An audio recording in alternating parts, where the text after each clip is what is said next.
I know this is gonna piss some people off, but having a hard time building muscle is a symptom. It's not the problem. There's a flaw in the way your body functions, and it could be something as complex as having chronically high cortisol levels or having high concentrations of sex hormone binding globulin, to something that's a little bit more easily identifiable, problems with your training and your nutrition. Also, I don't know why, I thought this would be a cool shot, but in reality, it looks like this. In my opinion, hardgainer is a blanket term used to justify an action. It's a lazy man's way of saying I'm not willing to put in the effort or take the time to figure out exactly why I'm not growing. But in reality, it's as easy to figure out as a game of Guess Who. Is your person... Don't say it. Is your person... I swear to God if you fucking say it. Is your person blood? Now obviously, some people are just responders. You could run them into the ground and they're still gonna grow. For instance, if you sign a normal person up to a daily spin class, after about 2 weeks, they'd end up with little penis-sized legs. But that responder would walk out of there with calves the size of your head. And even I, for the longest time, consider myself a hard gainer because if you look at my dad and look past the fact that he looks like Gandalf, he's a very small human. I'm not denying that some people get results faster than others. What I'm saying is there's a reason why you're not responding. And yeah, you're not gonna probably put on the amount of muscle that genetically gifted freak who has everything in his body working in his favor, but you can absolutely find and fix what's holding you back and build a hell of a lot more muscle than you currently are. Let's start out with the easy fixes and then we'll get into the weeds, because just chalking things up to being a hard gainer is like going to a Sex Addicts Anonymous meeting and saying you're attracted to women. No shit, but when you were a kid, did your mom kick you in the balls with one of her high heel shoes and now you have some weird foot fetish that you can only get off when a woman puts out one of your nuts like a cigarette? Let's get into it. When it comes to training, I think the most important thing to look at is the intensity at which you train with. And while soreness isn't an indication of growth, to me it's the best possible indicator that you've applied enough stimulus to the muscle to potentially grow. You can never control adaptation, but you sure as hell can control intensity. I just figured I'd show you what it's like to be your poor nutsack during a leg press.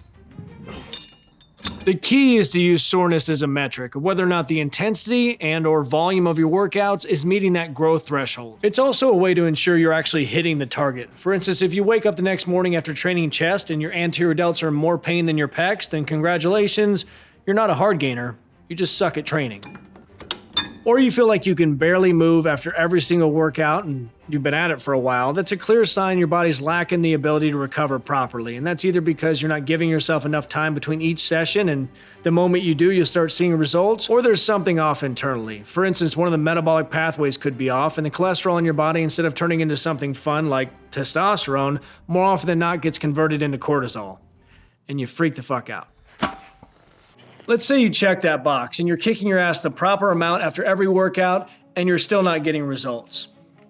I can't stay in this position, I'm gonna shit my pants. You're probably in one of these two categories. You either train too much or too little. And I know that's an oversimplification, but in the past when people would come to me claiming to be a hard gainer, it was either because they overtrained and did 2-a-days and would even alternate hands they'd masturbate with to make sure they got the reps in, or they got their workouts from a muscle and fitness magazine and they were so afraid of overtraining that they would leave reps in the tank on every single exercise. And this is something you can easily test. For 1 month, try upping the volume, and then that following month, do a 3-day split where you take a day off after every single workout and see what you respond better to. I guarantee one of them will get you better results. I will throw my 2 cents in and say I think people underestimate how phenomenal their body is and how much it's willing to adapt. More often than not, the fastest way to build more muscle is to increase volume and then find ways to actively increase recovery to keep up. For example, if money wasn't an issue and you had a large-breasted woman to follow you around and stretch you post-workout, deep tissue massages, give you cortisol-reducing rub and tugs,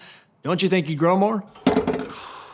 Speaking of training to failure, I think a lot of people think they do, but they actually don't. They always have 1 rep left in the tank, 1 RIR, because training to failure on arms, that's pretty damn easy, but legs, that's a whole nother animal. Ask yourself, when's the last time you pushed yourself to complete failure on quads? And if you're able to get to the top and lock it out, you didn't reach failure. You should be stuck at the bottom, crawling out. Because here's the thing about training to failure, and I know a lot of people are against it, and when you're brand new to the gym, you don't need it. But when you're pushing against the ceiling of your genetic potential, I don't think you can continually make consistent gains without pushing to absolute failure. And there's no set timeline. Everybody reaches that ceiling at a different point. You could be 6 months in, up a pound of muscle, and your body decides that's all it's willing to comfortably give. So at that point, you have to get uncomfortable. Another common mistake that isn't Hardgainer specific, but they sure as hell do it a lot, is they lose sight of the goal. They see a weight and think that weight needs to go up and down, irregardless of whatever accessory or secondary muscles get involved. Your goal should be the exact opposite. You should be trying to isolate that muscle as much as humanly possible, allowing the majority of the stress to hit that targeted muscle instead of trying to take it through a full range of motion when it's pretty much no longer involved. So instead of continuing to take it through a full range, you actually shorten that range to keep pace of what that muscle is able to do, because at the end of the day, who cares if you dry hump the weight all the way up if your secondary muscles did it? Last point on training, and this should give you hope that you're not screwed, you're just really shitty at lifting. I guarantee that even though you're a hard gainer, there's at least one muscle group in your body you're seeing progress, because everybody has a gift. Some people's are stupid, like mine, which is traps. The fact that you're making progress in one area is a good indication that you could be making it everywhere, and it really isolates your problem down to either training or nutrition. Speaking of nutrition, let's dive into that. Now, I'm not going to teach you how to eat like an adult, but let's run through some of the common mistakes that you're probably making that's keeping you a small and feeble human being. The biggest of which, you're not eating enough protein. Most people, when they hit a wall, they try to force progress by loading up on fat and carbs and end up becoming a chubby mess. And they think because they ate half a Built Bar for lunch, their protein needs are being met. To illustrate how important it is you're hitting your protein numbers, think about this. The protein requirement for muscle protein synthesis, incorporating amino acids into bound skeletal muscle, can only either come from what you eat or what you already have. So at all times, you're fighting against muscle catabolism. And the only way to keep that at bay is keeping an adequate level of amino acids in your blood. Meaning if you're the guy that remembers to eat his first meal around noon, you can shut the fuck up. You're not a hard gainer, you're an asshole. So if you're not getting at least a gram per pound, that's the first thing I would look at. In terms of carbohydrates and fats, while they're not on the top of my list, you still want to pay attention to them. When it comes to your Uncle Ben's, if you haven't already, move them to your pre- and post-workout meal, especially post-workout because of increased insulin sensitivity, as well as those GLUT4 transporters in your muscle cell will actually be pushed to the surface as you train, allowing you to absorb glucose directly into the muscle without the presence of insulin. It's the anabolic window.